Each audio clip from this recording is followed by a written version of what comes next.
বিপাশা ঢোল আর আমার হাজব্যান্ড প্রীতম ঢোল। তো আমরা আইভিএফ এর মাধ্যমে সাকসেস হয়েছি।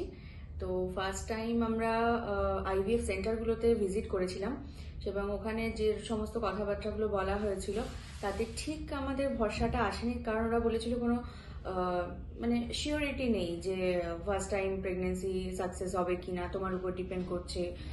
আর মেনলি আমাদের প্রবলেম ছিল, আমার হাজব্যান্ডের ইস্যু আছে, আমার কোনো প্রবলেম ছিল না। তো ওরা সেটাই বলেছিল, মানে ছেলেদের প্রবলেম কখনো কিওর হয় না, হবে না। তো এরকম করে আমরা একরকম বন্ধই করে দিয়েছিলাম, মানে সার্চ করা বন্ধ করেছিলাম, ভেবেছিলাম যে হয়তো বাচ্চা কাচ্চা নেবো না। তো আমার এক যা সম্পর্কে আর কি এখানে আসে, তো সেখানে ওর থ্রুতে ওর নর্মাল প্রেগনেন্সি ছিল, কিন্তু ম্যামের পুরো ডিটেলসটা আমাদেরকে শেয়ার করে যে ম্যাম খুব ভালো আইভিএফ স্পেশালিস্ট।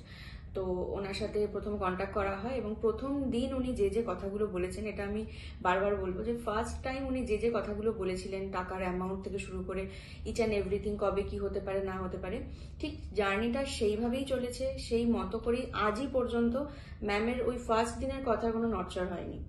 এবং কন্টিনিউ করার পরে আমরা আইভিএফ এর মাধ্যমে পুরো কন্টিনিউ করি এবং ম্যাম যেরকম ভাবে বলেছিল সেরকম ভাবে কন্টিনিউ করি।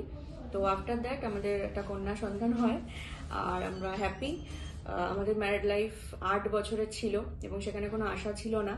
তো এখানে ফার্স্ট টাইম সাকসেস পাবো, এটাও একটা শকিং ব্যাপার ছিল যে এটা ম্যাম বলছে বটে কি কতটা সাকসেস হবে কি হবে না, বাট একদম হয়েছে। ম্যাম যেটা বলেছে সেটা ফার্স্ট টাইম সাকসেস হয় আমাদের, এবং ম্যাম কিন্তু প্রথমেই বলেছিল যে প্রথমবারই সাকসেস হবে। তো সেটাই হয়, এটা সত্যি খুবই ভালো একটা ব্যাপার, এটা আমি কোনোদিনও ভুলবো না, এটা ম্যামের সাপোর্টটা। আর একটা সত্যি খুবই ভালো ব্যাপার যে ম্যাম খুব সাপোর্টিভ, আর যখনই ফোন করা হতো ম্যাম কখনো বিরক্তি নিয়ে কোনোদিনও বলেনি। আজই পর্যন্ত আমার অপারেশনের পরেও আমি বহুবার ফোন করেছি, সিজার হওয়ার পরে, বেবি হওয়ার পরে, তো কোনো বিরক্তি নেই, ম্যাম সবসময় সাপোর্ট করেছে এবং যে কোনো সময় ম্যামকে পাওয়া যায়, এটা সত্যি একদম সত্যি কথা। Thank you.